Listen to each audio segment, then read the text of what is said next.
ঘটনা এক ব্যক্তির জীবনযাত্রা নিয়ে, সেটা আমি ব্যাখ্যা দিচ্ছি।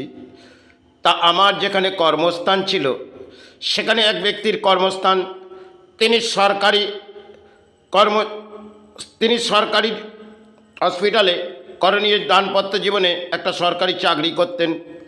আর তিনি বহু অসৎ অর্থ তিনি সঞ্চয় করতেন, কেন তার পুরনো কাঠের ব্যবসা ছিলেন। তিনি সেই ব্যবসা থেকে অধিক অর্থ সঞ্চয় করতেন বটে। তাতে হয়তো আমার কিছু যায় আসে না, কিন্তু এটা আমি দানপত্র জীবনে তাকে বহু কিছু ব্যাখ্যা দিয়েছিলাম। সেটা তার জীবনে কি কাটলো সেটাও আমি আসছি। তিনি গরিব এবং মধ্যবিত্ত কাউকে ছাড়তেন না। তিনি যেভাবে ঠকবাজি করতেন, তার কর্মে এটা ছিল হয়তো।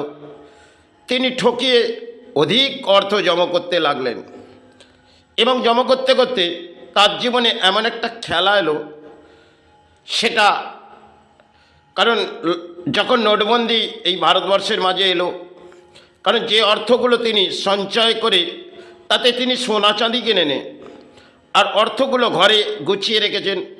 আর সরকারি দপ্তরের কর্মচারী, তাহলে তিনি কোনো ব্যাংক কাউন্টারে রাখতে পারবেন না।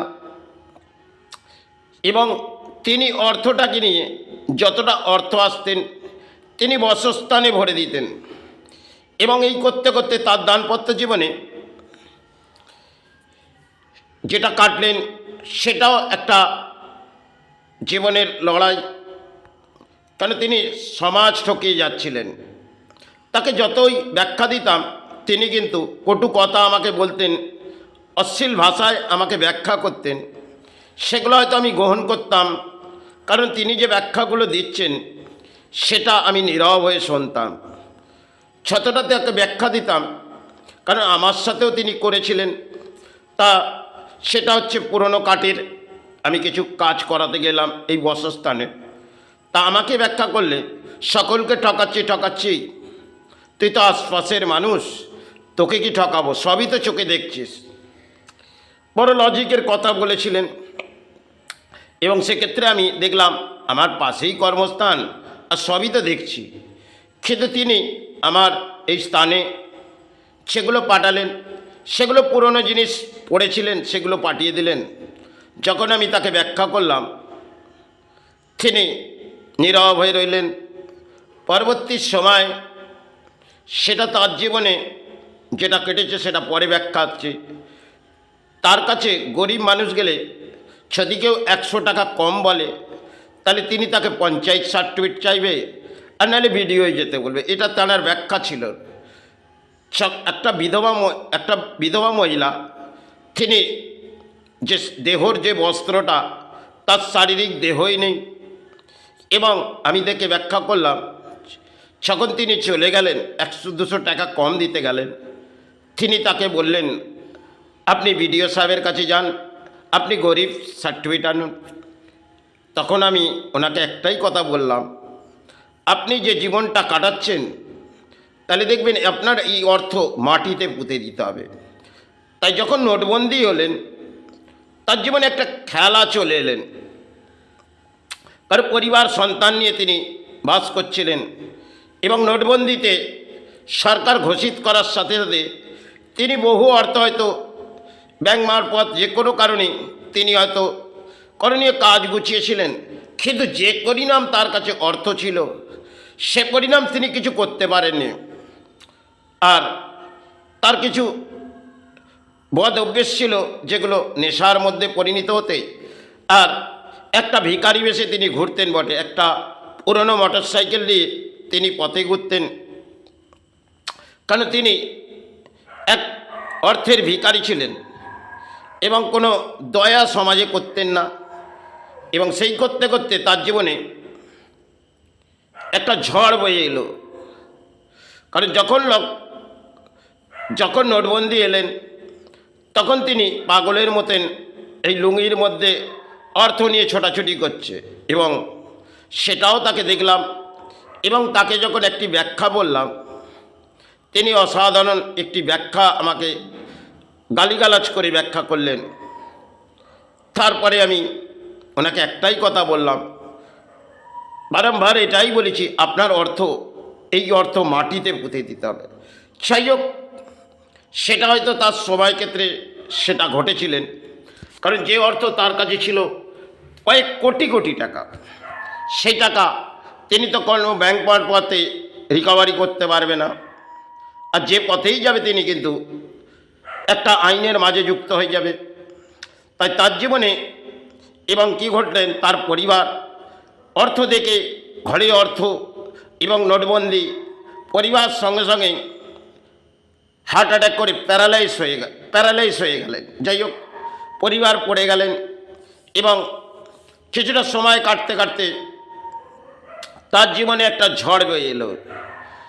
কারণ এক তাকে ডেঙ্গু কামড়ালেন, এবং যখন ডেঙ্গু কামড়ালেন তিনি আমাকে ব্যাখ্যা করছে, তো 3টে দিন এই জ্বরে গা পড়ে যাচ্ছে। তিনি কিন্তু পারিশ্রমিক করতেন বটে, কিন্তু কোনো অর্থ সমাজকে দান করতেন না, এবং সর্বসময় তার কিছু ছিল সমাজ ঠকিয়ে অর্থ, কিন্তু সে অর্থ তাকে ভোগ করতে হলো না।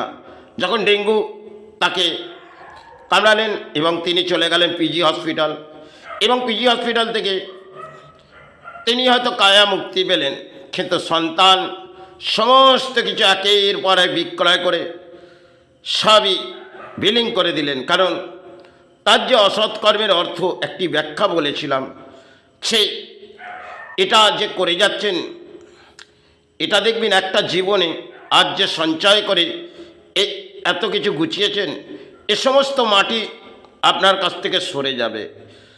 খনি আমাকে যে ভাষাগুলো বলেছিলেন সেগুলো হয়তো সমাজের কাছে আমার ব্যাখ্যা করার নয়, কারণ আমার দেহর মধ্যে সেক্সের কমজোরি আছে, তিনি কিন্তু এটা জানতেন, এবং তিনি আমাকে একই কথা বলছেন, সাথে আমি ক্ষুব্ধ হয়ে যাই। কিন্তু যখন পরবর্তী সময় তার জীবনে ঘটলেন, সেটা হচ্ছে ডেঙ্গু তাকে তুলে নিয়ে গেলেন হসপিটালের দরজা, আর সেখান থেকে তার কায়ার হয়তো মুক্তি হলো। এবং যখন দেবী দুর্গার আবির্ভাব আমাদের বাংলার মাঝে হয়, এবং সেখানে মা অষ্টমীতে তার আঁশপান্নার ভোজন, তাহলে তার ঘরে কেউই ভোজন করলেন না।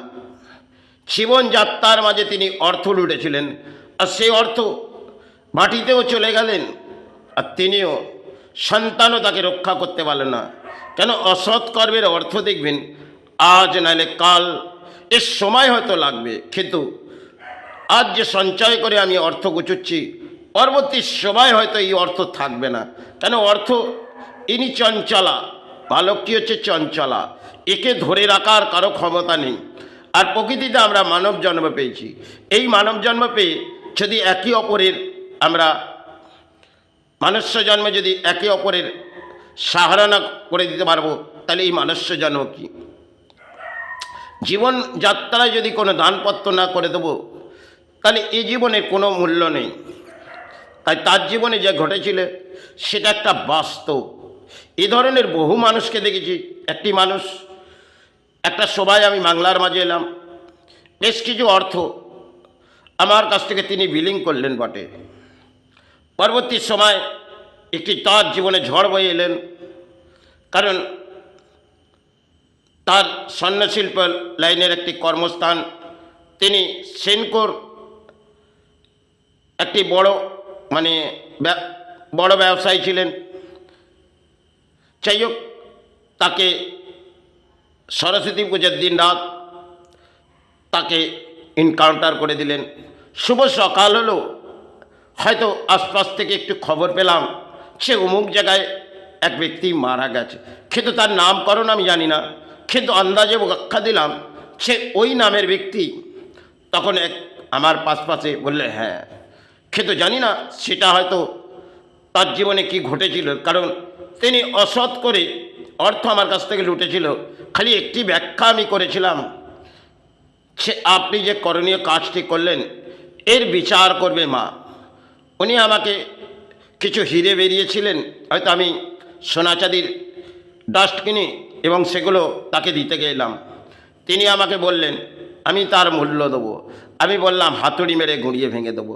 তবে যে অর্থটি আপনি বিলিং করেছেন এর বিচার মা করবে। মা তারার ছবি তার মাতার গোড়ায় ছিলেন, তিনি সে অর্থ কিছুটা সময় হয়তো তার কাছে ছিলেন, কিন্তু পরবর্তী সময় তার দানপত্র জীবনে সমস্ত কিছু যেন তছনছ হয়ে গেলেন। এবার তাকেও ইনকাউন্টার করে দিলেন।